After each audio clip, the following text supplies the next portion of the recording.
नमस्कार सांग मैंने आपण मानु समस्त मो स्टोरी चैनल ले स्वागत। चलतु नुआ कहानीटी आरंभ करवा।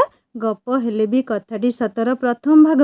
कहानीटी अलग प्रकार लिखिची पूरा पारिवारिक कहानी सुनी सारी सब्सक्राइब करी बेल आइकन निश्चय दबाई देबे। लोपा ए लोपा लोपा लोपा तते शुभुनी की हिस हिस ए लोपा सुणु टिके। सरिता बाड़ीपट घर झरकाठू दूर रे रही लोपा को हाथ ठारी शब्द न करी पाटी रे सी सी करी डाकुछि। से न देखिलारू नई नई बसी बसी आसी झरका पाखकू लगी अध फुटु पिंढारे नईकी बसिला। धीरे धीरे घर भीतर को टेकिकी चाहिला। लोपार माँ अचिना कुआड़े गला। दांड पटे लोपार बा बर्छा करत धरी ठुकुरु ठुकु काम चलैछंती। लोपा ए लोपा पानी गिलास आनिलु। लोपा को बारंबार डाकुथिले। एपटे लोपार माँ लोपा को शोइबाकू कहिछंती। से न शुणिबारु सप उपरे कंथाटा पारि देइछंती। एइठी आखि बुझी गालेई पड़ निद छाए छाए आसीजिब बुझिलु। लोपार मन जाई पोखरी तुठरे। निद कोठू आसीब। लोपा ए लोपा पानी गिलास आनिलु। लोपा को पानी पाई डाकिबारु कंची माँ भात गाली सारी पानी गिलासे नहीं सतुरा बा पाखकू जाइछि। कंची माँ कहला छुआटा शोइनी बोली मु ताकू शुआई कबाट दे आसीछि। ता आखि कोठी नागी थिब कि नहीं तुमे डाक छाड़ुछ। लोपा ना न धइले जेमिति तुम तंटी सुखी जाउछि। आ सतुरा कहला एबेठू ताकू शुआउछु। से खरा बेल सारा डिया मारिब बुझिलु। कंची कहला एबे कौन कम खरा हेउछि जे ताकू छाड़ी देबी। से मली नातुणी सांगरे पड़ी आंब तोटा सारा बुली बुली रंगा हेई आसीब। सतुरा कहला हौ दे जा मोर काम मारा होउछि। तू गलु एठू। हाँ से ढिंकी शाଳରେ जो पुरुणा हथियार बाक्स अछि सेथिरु आरीटा देई जिबुटी मते। कंची कहला मते आउ एते काम बराद करनी म। पेज करेईटा चुली मूले रखिकी आसीथिली सुखी जीवनी। तुमे तुमर हथियार नहीं जाओ मते एते काम आउ बराद करनी। सरिता कहला लोपा ए लोपा लोपा लो किए लो। सरिता तू गाधेई बाहलुनी कि लो। सरिता कहला मुनि पोखरी को गलानी तू जीवुनी कि। लोपा कहला मते माँ ट्यूबवेल पाखरे गाधेइबा कहिछि बुझिलु। सरिता कहला तू आसुनु आमे पोखरे गाधेइबा। लोपा कहला माँ गाली करिबो ए घरु कुआडे न जीवाकू कहिछि मते से जगिछि चुली पाखरे बाड़ी धरी बसिछि। सरिता कहला तो माँ बा पाखकू गलानी एबे करत धरिबो तू आसे से आसीबा भितरे तू आसी सारिथिबु। लोपा कहला मु गाधोइबिनी किंतु। सरिता कहला तते गाधेइबाकू किए कहूछि कि तू पोखरी तुठरे खाली बसिके आसीबु ना तू नगले आमको जमारू भल लागिबनी लो। लोपा कहला तू माँ को अनेई था लो मु रोसेई घर पटे जीबी। एई सुन। सरिता कहला तू जल्दी आसे नहले मुनि आमको अनेई अनेई घर को पळेइबो। लोपा झरका पाखरे ठिया होई सरिता सांगरे फुसुरु फुसुरी हेई कथा हेउथुला। माँ दांड दुआरे अछि जानी पाद चिपी चिपी रोसेई घर झंझीर खोलिछि तो पछपटे काहार पाद शब्द शुणी पाद अटकी जाउथिला। कंची माँ गोजना उंचेई लोपा पिठीरे माड़ बसेइब कौन। सरिता चिल्लेई देला लोपा लो तो पछपटे कंची माँ दौड़ दौड़ दौड़ शीघ्र दौड़। लोपा कुआड़े जीव आउ बाट पाइलानी। कंची माँ लोपा पछे पछे गोड़ौछि। लोपा एपट सेपट हेई दांड दुआर पटे बाहरी गला। पछे पछे सतुरा बा हाय हाय हाय हाय कुआड़े जाउछु तू कहलु घर को आस र तो खबर नेबी र कही रंजा मरा काठ गुंडरू पुलाए ता पछपट को छाटी देले। लोपा पछपट ड्रेस सह केस गुड़ाक काठ गुंडी रे भर्ती हो जाइथिला। लोपा झाड़ी झुड़ी होई पछकू बाकू अनेई हसी देई सरिता हाथ धरी गाँ दांडरे दौड़िला। माँ थकी जाई गोजणा फोपाड़ी देई गर गर हेई दांड दुआर को पचारि पचारि आसुथाए कुआडे गला से चंडी सबु बेले गाँ पोखरी को दांडी मारुछि। आसु से मली आजी नातुणी को संभाली पारुनी। मो छुआटाकू ता नातुणी बाळुंगी करिदेला।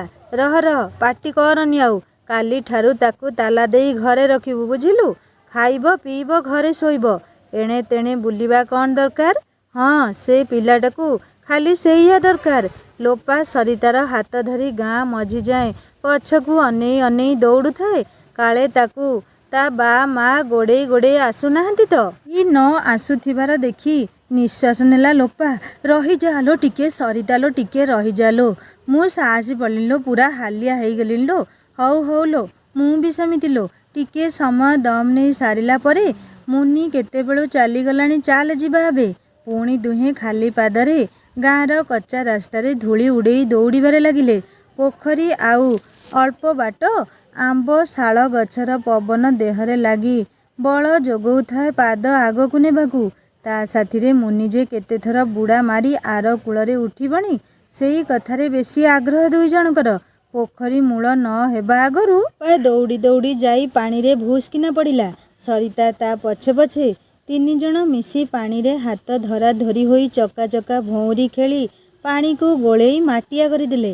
ତା ଭିତରେ ଲୋପା ଗୋଡ଼ ଦିଟାକୁ ହାଲୁ ହାଲୁ କରି ବେଙ୍ଗ ପରି ଉପରକୁ ଟେକି ଦେଉଥାଏ। ସମସ୍ତେ ସମସ୍ତଙ୍କ ଗୋଡ଼ ଟଣାଟଣି ହୋଇ ହସା ହସି ହୋଇ ବେଦମ୍ ହୋଇଯାଉଥାନ୍ତି। ଲୋପାର ନଜର ପଡ଼ିଲା ପୁରୁଷ ଲୋକଙ୍କ ତୁଠ ଆଡ଼କୁ। ଏଇ ସ୍କୁଲରୁ ଆସି ଏଇଠି ବୁଡ଼ୁଛି ଏବେ। ମନ ଭିତରେ ଥିବା ଡର ଟିକିଏ କମିଗଲା। ଆମେ ଯଦି ଘରେ ମାଡ଼ ଖାଇବୁ ଦି ଜଣ ସାଙ୍ଗ ହୋଇ ମାଡ଼ ଖାଇବୁ ତ ଆଉ। ଫ୍ରକରେ ହାବୁକା ବେଲୁନ୍ କରି ପହଁରିବା ଆରମ୍ଭ ହୋଇଗଲା ଦୁଇ ଜଣଙ୍କର। ତୁଠରେ ସମସ୍ତେ କୁହାକୁହି ହେଉଥାନ୍ତି। ଏଇ ମାଇକିନା ଛୁଆ ତିନିଟା ଠିକ୍ ଏତିକି ବେଳକୁ ପାଣିକୁ ଦି ଭାଗ କରି ଛାଡ଼ୁଛନ୍ତି। ମଲା ମୋର, ମୁଁ ଯେତେ ସକାଳୁ ଉଠି କାମ ସାରିଲେ କ'ଣ କାମ ସରୁଛି ଯେ ଶାନ୍ତିରେ ଟିକେ ଗାଧେଇ ଆସିବି। ଦାନ୍ତ କାଠିରେ ଦାନ୍ତକୁ ଢିଅ ମାରୁ ମାରୁ ରୂପା ବୋଉ କହୁଥାଏ, ଛି ଛି ଛି ଛି, ଏ ପାଣିକି କ'ଣ ପାଟିରେ ପୁରେଇବାକୁ ଇଚ୍ଛା ହେଉଛି। ଖାଲି ପଙ୍କୁଆ ଗନ୍ଧ ଲୋ ମା। ଲୋପାକୁ ଇସାରା କରି କହିଲା, ଏ ଝିଅ କ'ଣ ତା ମା' ତା ନାଁ ବା କ'ଣ କାନ୍ତି। ଏ କାନ୍ତି ଝିଅ, ତୋ ମା ବୋପା ଜେଜେ ଆଈ ପାଖରେ ଛାଡ଼ି ଯାଇଛନ୍ତି କ'ଣ ଏମିତି ହେବାକୁ କିଲୋ। ଆସୁ ତୋ ମା ତୋ କଥା କହିବି ର। ଏଇ ଶିକ୍ଷା ଦବାକୁ ଛାଡ଼ି ଯାଇଛନ୍ତି ତୋତେ। ଆଲୋ ରୂପା ବୋଉ, ତାକୁ କ'ଣ ଏକା କହୁଛୁ? ସେପଟେ ଦେଖୁନୁ ଲଳିତକୁ ଦେଖିଲୋ। ସେ ଟୋକା ବି ଏ ଗାଁ ଛୁଆଙ୍କ ସାଙ୍ଗରେ ପଡ଼ି ନଷ୍ଟ ପୁରାପୁରି ହେଇଗଲାଣି ଆଉ। ସତୁରା ବା କହିଲା ପଦିଆ ବୋଉ, ରାନ୍ଧଣା ସରିଲା ନା ନାଇଁ ଲୋ? ଲଳିତ ସ୍କୁଲରୁ ଆସିନି। କଞ୍ଚିମା କହିଲା, ତୁମେ ଦାଣ୍ଡ ଦୁଆରେ ବସିଛ ଆଉ ମୋତେ ପଚାରୁଛ ଲଳିତ ଆଇଲା କି ନାହିଁ। ଖରା ମୁଣ୍ଡ ଉପରକୁ ନ ଆସୁ ଆସୁ ତୁମର ଗାଧୋଇବା ଡେରି ହେଇଯାଉଛି ବୁଝିଲ। ସତୁରା ମା, ସେଇ କଥା କହୁନୁ ରୋଷେଇ ସରିନି ବୋଲି। ମୁଁ ଏ ଫୁଲଟା କାଟି ସାରି ତେଲ ମାରି ହେବି। କଞ୍ଚିମା କହିଲା, ହଁ ହେଇଟି ବସି ନିକୁଟି ହେଉଥାଅ। ଗୋଟାଏ ଫୁଲ କାଟୁ କାଟୁ ଗୋଟା ଦିନ ଯାଉ। ଆଉ ଏ ଘର କେମିତି ଚାଲିବ ସେ କଥା ମୁଣ୍ଡରେ ପଶୁଛି ନା ନାଇଁ ମ? ସତୁରା ବା କହିଲା, ହଁ ହଁ ହଁ, ତୁ ତ ନହେଲେ ଘରଟାକୁ ଚଳେଇଛୁ ଆଉ। କଞ୍ଚିମା କହିଲା, ନାଇଁ ନାଇଁ, ତୁମ ମନ ଜାଣୁଥିବ କାହା ପାଇଁ ଏ ଘର ଚାଲିଛି ବୁଝିଲ। ଗାଁରେ ଯାଅ 5 ଜଣକୁ ପଚାରି ଆସିବ। ସମସ୍ତେ କହିବେ କଞ୍ଚି ପାଇଁ ମହାରଣା ଘର ଚାଲିଛି ନା ସତୁରା ପାଇଁ ମ।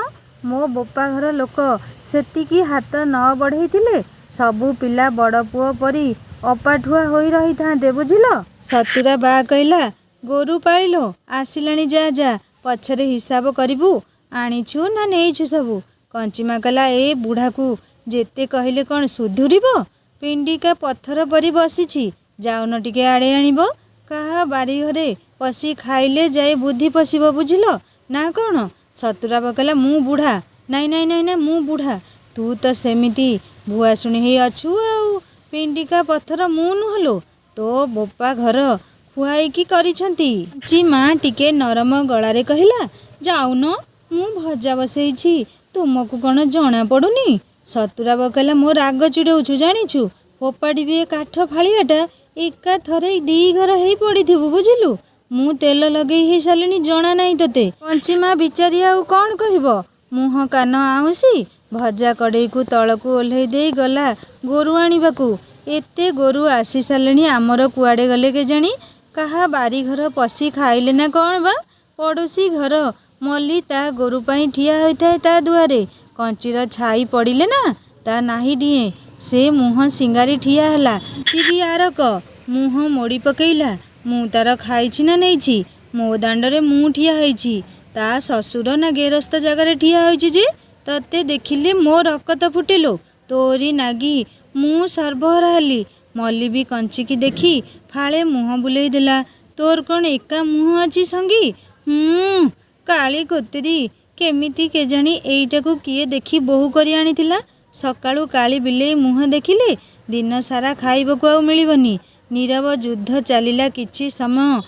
ଦାଣ୍ଡ ଫାଙ୍କା ହେଇଗଲାଣି, ହେଲେ 2 ଘରର ଗୋରୁଙ୍କର ଦେଖା ନାହିଁ ଏଯାଏ। କଞ୍ଚି ଆଉ ଟିକେ ଆଗକୁ ଖୋଜିବାକୁ ଚାଲିଗଲା। କୁଆଡ଼େ ପଳେଇଲେ ନା କ'ଣ?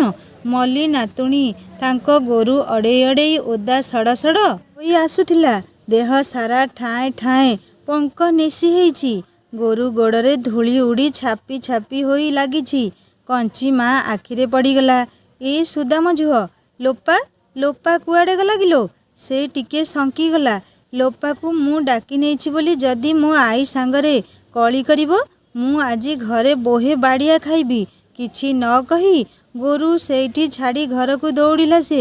ସରିତା, ଏ ସରିତା, ସରିତା ଲୋ, ଲୋପା କୁଆଡ଼େ ଗଲା କହ ଟିକେ, ନହେଲେ ମୁଁ ତ ପଛେ ପଛେ ତୁମ ଘରକୁ ଯାଉଛି ରହ। ସରିତା କି ଆଉ ସେଠି ଅଛି ଯେ ପାଇବ? ଆଗରେ ସୁନ୍ଦରୀ ଆଉ ତାର ମାଇ ବାଛୁରୀ ଶୁକୁଟି ହଲି ହଲି ଆସୁଥିଲେ। ତା ପଛକୁ ହଳିଆ ବଳିଆ ଆଉ ତା ପଛକୁ ଗାଈ ପୁଅ ବାମନ। କଞ୍ଚି ମା ଆଉଁସି ଆଉଁସି ପଛକୁ ଚାହିଁଲା। ଲୋପା ଲଳିତ ପଙ୍କ କାଦୁଅରେ ଯେମିତି ଗୋଳି ହେଇଥିଲେ। ଗୋଡ଼େଇ ଗାଡ଼େଇ ସେ 2 ଜଣକୁ ଚାହିଁଲା। ଗୋରୁ ଆସିବା ଏତେ ଡେରି କଲେ? କାହା ବାରିରେ ପଶି ନାହାନ୍ତି ତ ଆଉ? ଲୋପା କହିଲା, ନା ବା ମା, ଆମେ ପୋଖରୀରେ ଗାଧୋଉଥିଲୁ ଯେମିତି ସୁନ୍ଦରୀ ଆମକୁ ଦେଖିଲା, ହମାଳିକି ଡାକିଲା। ହମାଳିକି? ମୁଁ ଏକାଥରେ ଦୌଡ଼ିଛି ଆଉ। ଶୁକୁଟିକୁ ଭାରି ଶୋଷ କରୁଥିଲା। ସେ ପୋଖରୀରୁ ପାଣି ପିଉ ପିଉ ଡେରି ହେଇଗଲା। କଞ୍ଚିମା କହିଲା, ଆଉ ଲଳିତ ତୋ ବହି ବସ୍ତାନି କୁଆଡ଼େ ଗଲା କିରେ? ଲୋପା କହିଲା, ମୁଁ ଧରିଛି ଲୋ ମା, ଦେଖୁନ ଭାଇ ହାତ କାଦୁଅ ହୋଇଥିଲା ତ ମୋତେ ଧରିବାକୁ ଦେଇଛି। କଞ୍ଚିମା କହିଲା, ଦେଖା ଦେଖା ତୋ ହାତ କେତେ ସୁତୁରା ଅଛି, ଟିକେ ଦେଖେଇଲୁ ମୋତେ। ଲୋପା ହାତ ବଢ଼େଇଲା। କଞ୍ଚିମା ଲୋପା ହାତରେ ହଳୁଆ ପାଞ୍ଚଣରେ 2-4 ପାହାର ପିଟି ପକେଇଲା। ଲୋପା ଛଟ ଛଟ ହୋଇ ହାତ ଛାଟିଦେଲା। ବହି ସବୁ ତଳେ ପଡ଼ିଗଲା। ଲଳିତ ବହି ଉଠଉ ଉଠଉ ତା ପିଠି ହାତ କୋଉଠି ଜାଗା ବଳିଲାନି। ଛଟ ଛଟ ହୋଇ ବହି ବସ୍ତାନି ଧରି ଦୁହେଁ ଘର ଭିତରକୁ ପଶି ଯାଉଥିଲେ। କଞ୍ଚିମା ସତୁରା ବା'କୁ ଗୋରୁ ବାନ୍ଧିବାକୁ କହି ଘରକୁ ଚାଲିଲା। ଏଇ ବାରି ଟ୍ୟୁବଲ ପାଖରେ ଯାଇ 2 ଜଣ ଯାକ ଭଲସେ ଧୋଇ ହେଇ ଆସିବ। କାଦୁଅ ଟିକେ ଯଦି ଲାଗିଥିବ ପିଟିବି 2 ଜଣକୁ ଏକା ସାଙ୍ଗରେ କହୁଛି। କାଲିଠାରୁ ଯଦି ପୋଖରୀକି ଗାଧୋଇ ଯାଇଥାଉ ମୋତେ ଚିହ୍ନିବ। ତୋ ବାପା ଆସିଲେ ତା ସାଙ୍ଗରେ କଟକ ତତେ ପଠେଇଦେବି ରହ। ଖମାର ସାହି ବଡ଼ମ୍ବାଠୁ 4 କିମି ଦୂର ହେବ। 5-7 ମିନିଟର ବାଟ। ଆଗରୁ ଖମାର ସାହିରେ ଖୁବ୍ କମ୍ ଲୋକ ରହୁଥିଲେ। ଏବେ ଯେଉଁ 30-40 ଘରକୁ ନେଇ ଗାଁଟି ଗଢ଼ି ଉଠିଛି, ସେ ସମସ୍ତେ ବଡ଼ମ୍ବାରୁ ଉଠି ଆସି ନିଜ ଜମି ପୋତି ଘର ବସେଇଛନ୍ତି। 30-40 ଘରକୁ ନେଇ ସୁନ୍ଦର ଗାଁଟିଏ। ଗାଁ ପାଖକୁ ଲାଗି ପାହାଡ଼, ଆଉ ସେଇ ପାହାଡ଼ ତଳେ ଝରଣା ପାଣି ସବୁ ଗଚ୍ଛିତ ହୋଇ ପୋଖରୀ। ସେ ପାଣି ବହୁତ ଥଣ୍ଡା। ଦେହରେ ଲାଗିଲେ ଖରାଦିନେ ବି ଶୀତଦିନ ପରି ଚାଉଁକିନା ଲାଗିଯାଏ। ଯାହା ପାଇଁ ଆଜି ଲଳିତ ଆଉ ଲୋପା ଦୁହେଁ ମାଡ଼ ଖାଇ ଶୋଇ ପଡ଼ିଛନ୍ତି। ଲୋପାର ଏ ଯାଏଁ ପୋଖରୀ ପାଖରୁ କିନ୍ତୁ ଛାଡ଼ୁନି ମନ। ମୁନି, ତୁ ଏଇଠିକି ଆସେ, ବଢ଼ିଆ ମଜା ହେବ। ନାଇଁ ଲୋପା, ଦେଖେ ସରିତା କାଠ ପାଖକୁ ଗଲାଣି, ସେଇଠୁ ଡେଇଁବ, ବୁଝିଲୁ? ଆମେ ବି ଡେଇଁବା କି ମୁନି? ହଁ ହଁ, ଚାଲୁନୁ, ମୋତେ ଡର ମାଡ଼ିବ ମୁନି। ନାଇଁ ଲୋ, କିଛି ହବନି, ମୁଁ ତ ସାଙ୍ଗରେ ଅଛି ପରା। 1 2 3 ଭୁସ୍ କିନା ଡେଇଁ ପଡ଼ିଲେ 2 ଜଣ ଯାକ। ହି ହି ହି। କିଛି ସମୟ ପରେ ଶୁଁ ଶୁଁ ହୋଇ ମାଡ଼କୁ ମନେ ପକେଇ କାନ୍ଦୁଥିଲା ସ୍ୱପ୍ନରେ। କଞ୍ଚି ମା ରୋଷେଇ ସାରି ଲଳିତ ଆଉ ଲୋପାକୁ ଖାଇବାକୁ ଡାକିଲା। ଆସ ଆସ, ଖାଇବ ଆସ 2 ଜଣ ଯାକ। ବା ଆସିଲେଣି, ଆସ ଖାଇବ। ଆରେ ପିଲା 2ଟା ଶୁଣୁନାହାନ୍ତି, ପୁଣି କୁଆଡ଼େ ଗଲେ ନା କ'ଣ? କଞ୍ଚିମା ଘରକୁ ଆସିଲା ଖୋଜିବାକୁ। ଲୋପା, ଏ ଲୋପା, ଲୋପା ତତେ ଶୁଭୁନି କିଲୋ? ଲଳିତ, ଏ ଲଳିତ ଆ। ଲଳିତ ଆଉ ଲୋପା ଦୁହେଁ ଶୋଇ ପଡ଼ିଥିଲେ। ଯୋଉ ଘରେ ଲୋପା ପାଇଁ କଞ୍ଚିମା ସପ ଗନ୍ଥା ପାରିଥିଲା, ସେଇ ଘରେ। ଦୁହେଁ ଖରାରେ ବୁଲି ବୁଲି ଧତାଙ୍ଗିଆ ହୋଇ ଯାଇଛନ୍ତି। ଲୋପା ବାଉଳି ହେଉଛି ପୋଖରୀରେ ଗାଧୋଇବା ବେଳର କଥା ବୋଧେ ମନେ ପକେଇ। ମା ମନଟା କ'ଣ ହେଇଯାଉଥିଲା। ବାପା ବୋଉ ମୋ ଭରସାରେ ଛାଡ଼ିଛନ୍ତି ପିଲାଗୁଡ଼ାକୁ, ଆଉ ମୁଁ ରଗନଗା ହେଇ ମୋ ଛୁଆ 2ଟାଙ୍କୁ ପିଟି ପକେଇଲି ଗୋରୁଙ୍କ ପରି। ମା ମନଟା କଷ୍ଟ ହେଉଥିଲା। ଲଳିତ ସାଟେକି ଦେଖିଲା, ଏତେ ଜୋରରେ ମାରିଲି ମୋ ପୁଅକୁ ମୁଁ। ଲୋପା ହାତ ତ ପୁରା ନାଲି ହେଇ ଫୁଲି ଯାଇଥିଲା। କ'ଣ ଆଉ କହିଥାନ୍ତି, ସେ ଥଣ୍ଡା ପାଣିରେ ବୁଡ଼ି ବୁଡ଼ି ଥଣ୍ଡା ହେବ 2ଟାଙ୍କୁ। କାଲିକି ବେମାର ପଡ଼ିଲେ ଆମେ ବୁଢ଼ାବୁଢ଼ୀ 2ଟା ହନ୍ତସନ୍ତ ହବୁ। ସ୍କୁଲରୁ କିଏ ବହି ବସ୍ତାନି ଧରି ଘରକୁ ଆସେ, ନା ସିଧା ସେ ଛୁଆମାନଙ୍କ ସାଙ୍ଗରେ ପୋଖରୀକୁ ଯାଏ। ସୋରିଷ ତେଲ ଲଗେଇ ଘଷି ଦେଲା। ଆଃ ଆଃ, କାଟୁଛି ମା, ଆଃ କହି ଲଳିତ ଉଠି ପଡ଼ିଲା। କଞ୍ଚି ମା ସାଙ୍ଗେ ସାଙ୍ଗେ ମୁହଁ ଟାଣ କରିଦେଲା। କାଟୁଛି ନୁହେଁ, ଆଉ କେବେ ଯେମିତି ମୁଁ ନ ଦେଖେ ଏସବୁ। ମାର ପାଟି ଶୁଣି ଲୋପା ଗଡ଼େଇ ପଡ଼େଇ ହେଲା ନିଦ ଭାଙ୍ଗି। ଆଖି ମିଞ୍ଜି ମିଞ୍ଜି କରି ଖୋଲି ଦେଖିଲା ମା ଫଟକିନା ଉଠି ବସିଲା। ଗୋରା ତକତକ ରାଧା ପରି ମୁହଁ, ଆଖି ଦିଟା ପଦ୍ମ ପାଖୁଡ଼ା ପରି ଲାଲ ହୋଇଯାଇଛି। ଶୁଆ ଥଣ୍ଟ ପରି ଉଚ୍ଚା ଖଣ୍ଡା ନାକ, ଭ୍ରୁଲତା ଦୁଇଟି ସୁନ୍ଦର ଆଉ କଳା ମଚମଚ, ତା ଭିତରେ ଗୋଲାପୀ ଅଧର। ମୁହଁକୁ ଚାହିଁ ଦେଲେ ଥରେ ମନ ପୋରୁଇ ଉଠିବ, କେମିତି ମୋ ହାତ ଗଲା ବାଡ଼େଇବାକୁ କେଜାଣି। ମନ ଭିତରେ ସ୍ନେହ ରଖି ମା ଲୋପାର ଅଡ଼ୁଆ କେଶକୁ ହାତରେ ସଜାଡ଼ି ବାନ୍ଧିଦେଲା। 7 ବର୍ଷର ଛୁଆ ତୁ, ଯଦି ପୋଖରୀରେ ବୁଡ଼ିଯିବୁ ତତେ କିଏ ଉଦ୍ଧାର କରିବ କହିଲୁ? ଆଉ ଯିବୁ ପୋଖରୀକୁ? ନାଇଁ ନାଇଁ, ଆଉ ଯିବୁ? ଲୋପା ମୁଣ୍ଡ ହଲେଇଲା। ହଉ ଚାଲ, ଖାଇବ, ବା ଗାଧୋଇ ଆସି ତମକୁ ଅନେଇଛି। ଭୋକରେ ଚାଲିବାକୁ ଆଉ ବଳ ନାହିଁ। ତୁ ବାହାଡ଼େ ମା, ମୁଁ ଯାଉଛି। ଲଳିତ ଏତିକି କହି ଘୁମେଇ ଘୁମେଇ ପୁଣି ଗଡ଼ି ପଡ଼ିଲା। କଞ୍ଚିମା ଗଲାବେଳକୁ ସତୁରା ବା ଖାଇବା ବାଢ଼ି ଆଣି ଥାଳି ପାଖରେ 3ଟା ଚଟ ପକେଇ ଦେଇଛି। ଲୋପା, ଏ ଲୋପା, ଆସେ ମା ଖାଇବୁ। ବା ଡାକ ଶୁଣି ଲୋପା ଆସିଲା। ଲଳିତ, ରେ ଲଳିତ, ତୁ ଆସୁନୁ, ତୁ ପୁଣି ଶୋଇଲୁ ନା କ'ଣ ବାପା? ଲଳିତ ଆସିଲା। ହାତ ଧୋଇ ହେଲା ବେଳେ ଲୋପା ହାତରେ ନଜର ପଡ଼ିଲା ବାର। ଲୋପା ଖାଇ ପାରୁନଥାଏ। ମା ବସି ତାକୁ ଖୁଆଇ ଦେଲା। ତୁ ମଣିଷଟା ନା କ'ଣ ମ? ଛୁଆଟା ହାତରେ ଏମିତି ମାଡ଼ ଦେଇଛୁ? ଆଲୋ ଆଲୋ, ଏମିତି ମାଡ଼ ଦେଇଛୁ ତୁ? ଲଳିତ ବାଁ ହାତରେ ସାର୍ଟ ଟେକି ସେଇ ଖାଇବା ପାଖରେ ପଛକୁ ବୁଲି ଦେଖେଇଲା। ମୋ ପିଠି ଦେଖେ ବା। ବା କାଠ ଧରା ଟାଣୁଆ ହାତ ଟିକେ ଲଳିତ ପିଠିରେ ସାଉଁଳେଇ ଆଣିଲା। ଏମିତି କରିଛି ସେ, ବାଡ଼େଇ ବାଡ଼େଇ ଛୁଆ ଦିଟାଙ୍କୁ। ମା'କୁ କାଲି ତାଙ୍କ ଘରକୁ ପଠେଇ ଦେବା। ମୁଁ ହାଟରୁ ଜଲିପି, ପେଡ଼ା, ସିଙ୍ଗଡ଼ା ଆଉ ଗଜା ଆଣିବି, ତୁମେ 2 ଜଣ ଖାଇବ। ଲୋପା ଆଉ ଲଳିତ ଦୁହେଁ ମନେ ମନେ ଖୁସି ହେଉଥିଲେ। ଭଲ ହବ, ମା ଆଉ ଏ ଘରେ ରହିବନି କି ଆମକୁ ପଢ଼େଇବନି। ଆମେ ମନ ଇଚ୍ଛା ବାହାରେ ବୁଲିବୁ, ଖେଳିବୁ, ଯେତେବେଳେ ଇଚ୍ଛା ହେବ ଘରକୁ ଆସିବୁ। ସେଇ ଖୁସି ସବୁ ଲୋପା ମନରେ ରହିପାରିଲାନି। ବା, କାଜୁ ବାରିରୁ ଯେତେ ଟଙ୍କା ଆସିବ ଏଥର ସବୁ ତୁମର, ମା ଆଉ ନେଇ ପାରିବନି। କଞ୍ଚିମା ଲୋପା ପାଟିରେ ଭାତ ଗୁଣ୍ଡା ଦେଇ, ନେ ଖା। 2 ଟଙ୍କା ନେଲାବାଲା ହେଇଛି ତୋ ବା, ଆଉ କରିକିରି ନା ନ କରିକିରି? ମୁଁ ଅର୍ଜିବ, ସେ ମାଲିକ ହବ, ଭାରି ହେଲାବାଲା ହେଇଛି। ସମସ୍ତଙ୍କ ମୁହଁରେ ତାଲା ଆଉ। ଖାଇସାରି ବହି ଧରି ବସ 2 ଜଣ ଯାକ, ମୁଁ କାମ ସାରି ଆସୁଛି। ଲଳିତର 3ୟ ଶ୍ରେଣୀ ଆଉ ଲୋପାର 2ୟ ଶ୍ରେଣୀ। ଲୋପା ଛବିଳ ମଧୁ ବର୍ଣ୍ଣବୋଧ ବହିକୁ ଖୋଲି ବସିଥାଏ। ଲଳିତ ତୁମ ପରି ଛୋଟ ପିଲାଟିଏ କବିତାକୁ ଡଗଡଗ କରି ପଢ଼ି ଚାଲିଥାଏ। ମୋ ପରି ଛୋଟ ପିଲାଟିଏ, ଗାଁ ଚାହାଳିର ଚାଟ ସିଏ। ଛାଡ଼ି ଯାଇଥିଲା ଦିନେ ଝଡ଼ି, ବାହାରିଲା ସିଏ ପାଠ ପଢ଼ି। ସାଙ୍ଗମାନେ, ଆପଣମାନେ କ'ଣ 3ୟ ଶ୍ରେଣୀ ଏହି ପଦ୍ୟଟି ପଢ଼ିଛନ୍ତି? ମୋତେ କମେଣ୍ଟ କରି ନିଶ୍ଚୟ ଜଣେଇବେ। ଲୋପା ଭାଇ ପାଟିକୁ ଖାଲି ଦେଖୁଥାଏ। ଲଳିତ ଗଡ଼ଗଡ଼ ହେଇ ସ୍ୱର ପକେଇ ପଢ଼ି ଯାଉଥାଏ। ଲୋପା କିଛି ନ ବୁଝି ଭାଇ ସାଙ୍ଗରେ ସ୍ୱର ପକେଇ ପାଟି ପାକୁ ପାକୁ କରୁଥାଏ। ତା ପାଖରୁ ବହି ଆଣି ଅବନା ଅକ୍ଷର ବାଛି ବାଛି ପଢ଼ୁଥାଏ। ଲଳିତ ଖାଲି ତାକୁ ପେଲୁଥାଏ। ତୁ ତୋ ବହି ପଢ଼ୁନୁ, ମୋର କାଇଁ ନଉଛୁ? ଭାଇ, ତୋର କେତେ ବଢ଼ିଆ ଚିତ୍ର ହେଇଛି। ମୋର ଖାଲି ବିଲେଇ, ଚକ, କଳ ଚିତ୍ର ବି ନାହିଁ। ହଉ ପଢ଼, ମା ଆସିବ ଏବେ। ତୁ ବର୍ଣ୍ଣବୋଧ ବହି ଖୋଲି ପଢ଼େ। ସେ ବହି ତ ମୋର ନାହିଁ। ଆରେ ଆରେ, ସେଇ ଛବିଳ ମଧୁ ବର୍ଣ୍ଣବୋଧ ବା। ନହେଲେ ଚକ କଳ ବହି ବାହାର କରେ। ନା ନା ନା, ମୁଁ ତୋ ବହି ପଢ଼ିବି। ସିଲଟ ପାଠ ସରିନି, ପଛେ ବହି ପଢ଼ିବ। ହେଇଟି ମା ଆସିଲାଣି। ନ ପଢ଼ିଲେ ବାପା ବୋଉଙ୍କ ପାଖକୁ ପଠେଇ ଦେବ, ଜାଣିଥା। ପଢ଼ୁଛୁ ନା ଗପସପ କରୁଛ? ମୁଁ ଯାଉଛି, ସରିଲା ମୋର। ମା ପାଦ ଶବ୍ଦ ଶୁଣି ଲୋପା ଭାଇକୁ ଆଙ୍ଗୁଠିରେ ପେଲି ଫୁସଫୁସ ହୋଇ ପାଟିରେ ହାତ ଦେଇ କହିଲା, ମା ଆସିଲାଣି, ଭାଇ ଚୁପ୍ ଚୁପ୍। ଲଳିତ ଲୋପାକୁ ଟିକେ ଖେଞ୍ଚି ଦେଇ ଟିକେ ଘୁଞ୍ଚିଗଲା। ତୁ ମାଡ଼ ଖାଇବୁ, ପାଠ କରିନୁ। ମା ଆସି ବସିକି ପଣତରେ ଓଦା ହାତ ଆଉ ଝାଳୁଆ ମୁହଁକୁ ପୋଛୁଥିଲା। ସେତେବେଳକୁ ଲଳିତ ତା କବିତାର ସ୍ୱରକୁ ଭୟରେ ଧୀର କରି ସାରିଲାଣି।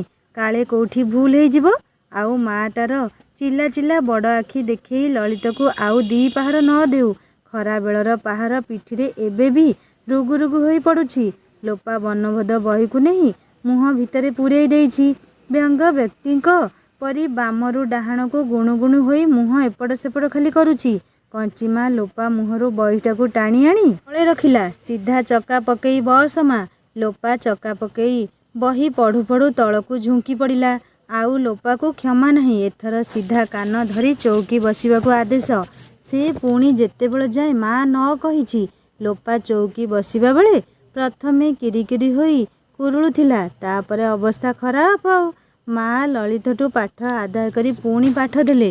ବସ୍ତୁ କାହାକୁ କୁହନ୍ତି? ପଦାର୍ଥ କାହାକୁ କୁହନ୍ତି? ସ୍ନେହ ସାର ଓ ଶ୍ୱେତସାର ଜାତୀୟ ଖାଦ୍ୟ କାହାକୁ କୁହନ୍ତି? ଲୋପା ମନେ ମନେ ଭାବୁଥିଲା, ଭାଇର କେତେ ଭଲ ପାଠ ଆଉ। ସବୁ ପାଟିରେ କହିଦେଲେ ଗଲା। ଆଉ ଦେଖିଲା ବେଳେ ବି ସବୁ ସହଜ।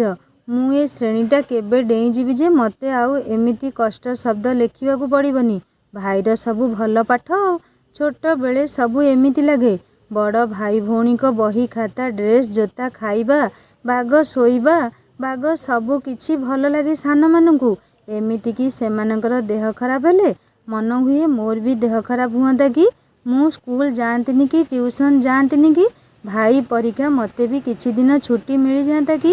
ବାହାନା କରି ବେଳେବେଳେ ମିଛ ବି କହିବାକୁ ଭୟ ଲାଗେନି କି ମୋ ଦେହ ଖରାପ ମୁଁ ସ୍କୁଲ ଯିବିନି।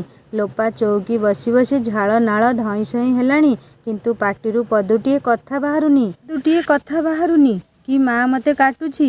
ମୋ ଗୋଡ଼ କାଟୁଛି କି ଅଣ୍ଟା କାଟୁଛି କି? ମୁଁ ପାଠ ପଢ଼ିବି, ମୋତେ ଦଣ୍ଡ ଦରକାର ନାହିଁ। ସେସବୁ କିଛି ନାହିଁ। ସେମିତି କାଠେଇ କଷ୍ଟ ସହିବାରେ ଲାଗିଛି। ମା ଲଳିତକୁ ପଢ଼େଇ ସାରି ଲୋପା ପାଖକୁ ଆସିଲା।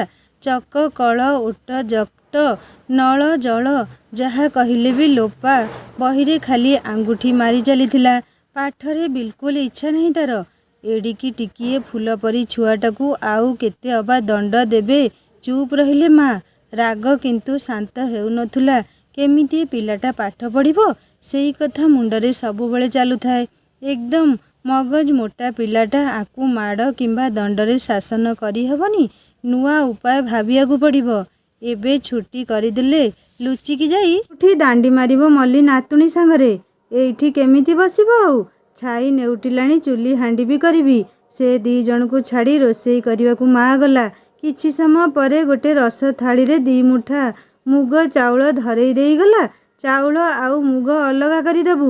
ଏଇ ନେ ତାଟିଆ, ଏଇଥିରେ ଚାଉଳ ରଖିବୁ। ଶନିବାର ଦିନ ଏଇ ମୁଠି ଚାଉଳ ନେଇ ସ୍କୁଲକୁ ଯିବୁ।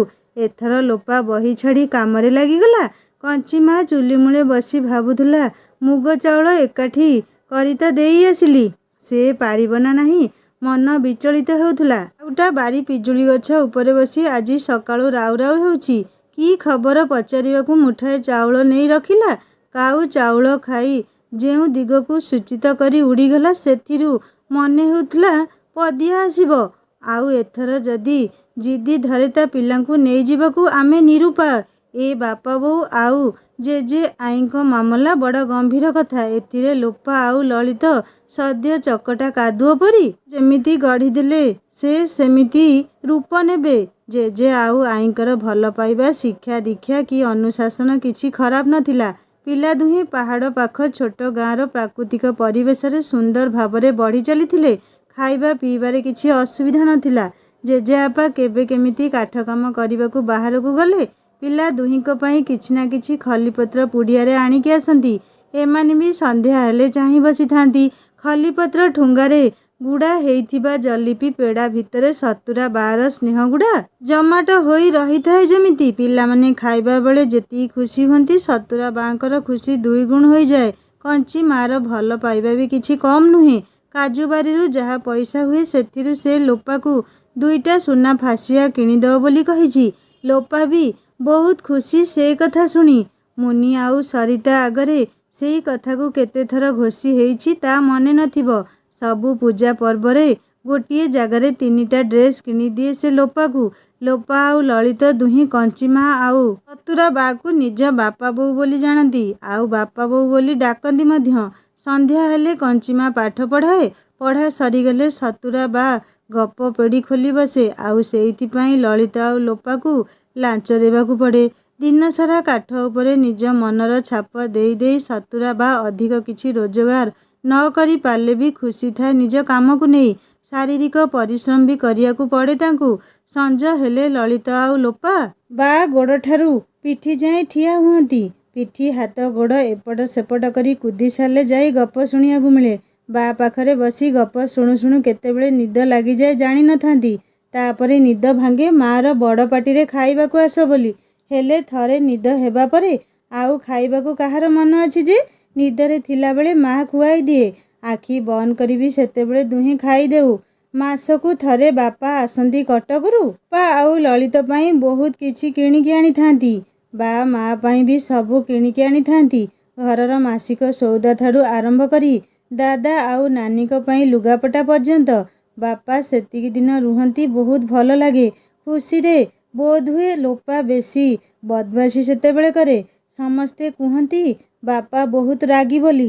କଞ୍ଚିଆଈ କୁହେ ତୋ ବାପା ବୋଉ ଭଲ ନୁହନ୍ତି, ତାଙ୍କ ପାଖକୁ ତୁମେ ଦୁଇଜଣ କେବେ ଯିବନି, ସେମାନେ ସବୁବେଳେ ତୁମମାନଙ୍କୁ ମାରିବେ।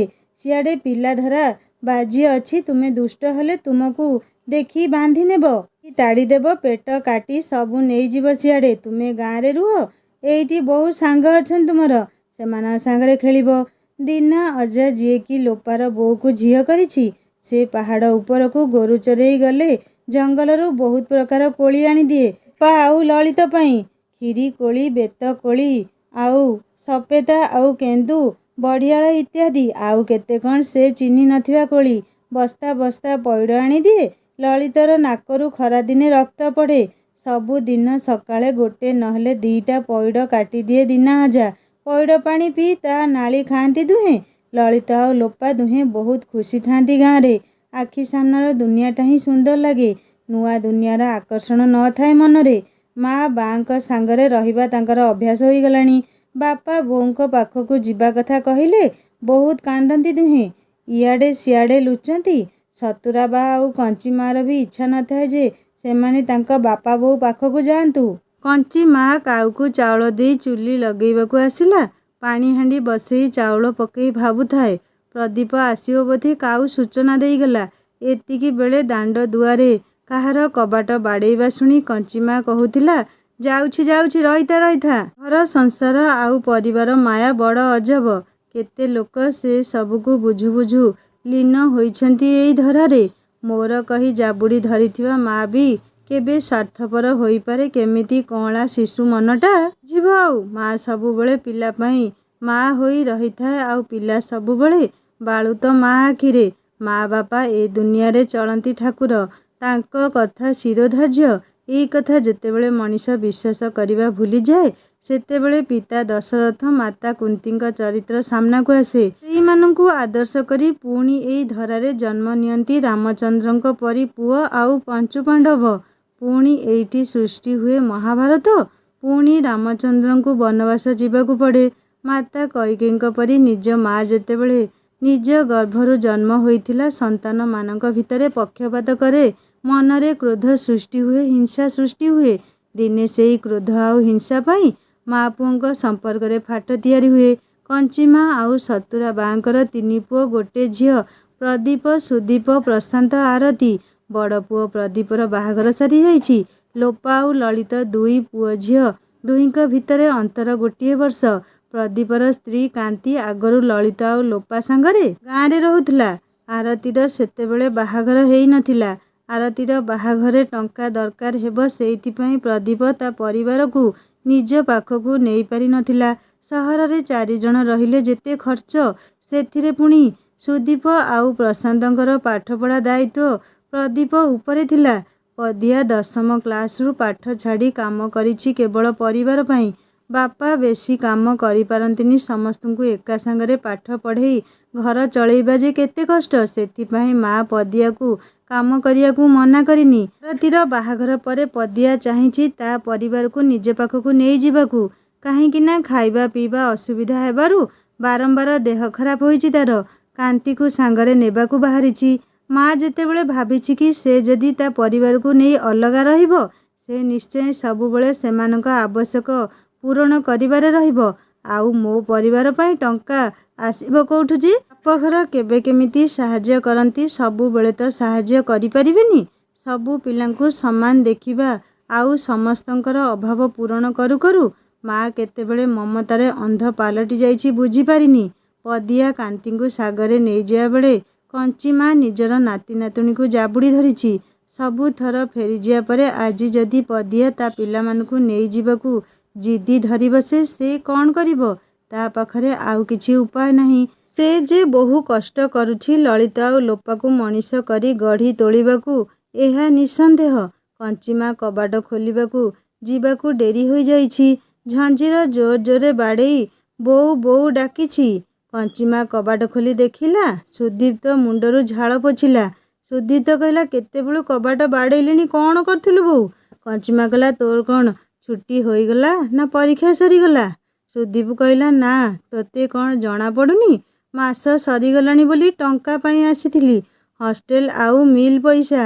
ଆଉ ଏ ମାସରେ କେଇଟା ବହି କିଣିବି, ଆଉ 1000 ଟଙ୍କା ଅଧିକ ଦେବାକୁ ଭାଇକୁ କହିବୁ ବୋଉ। ସାଙ୍ଗମାନେ, କଞ୍ଚିମାର ପରିବାରରେ ଆଗକୁ କ'ଣ ଘଟିଲା ଶୁଣିବା ଦ୍ୱିତୀୟ ଭାଗରେ। କାହାଣୀ କେମିତି ଲାଗିଲା ମୋତେ କମେଣ୍ଟ କରି ଜଣାଇବେ। ଆଉ ଯଦି ଭଲ ଲାଗିଥାଏ ସବସ୍କ୍ରାଇବ୍ କରି ବେଲ୍ ଆଇକନ୍ ନିଶ୍ଚୟ ଦବାଇ ଦେବେ। ଲାଇକ୍ କରିବେ, ହାଇପ୍ କରିବେ, ସାଙ୍ଗମାନଙ୍କ ସହିତ ସେୟାର ବି କରିବେ। କାହାଣୀ ବହୁତ ଆଗକୁ ସୁନ୍ଦର ହେବ। ଶୁଣିବା ପାଇଁ ଅନୁରୋଧ ରହିଲା। ରହୁଛି, ନମସ୍କାର, ଜୟ ଜଗନ୍ନାଥ।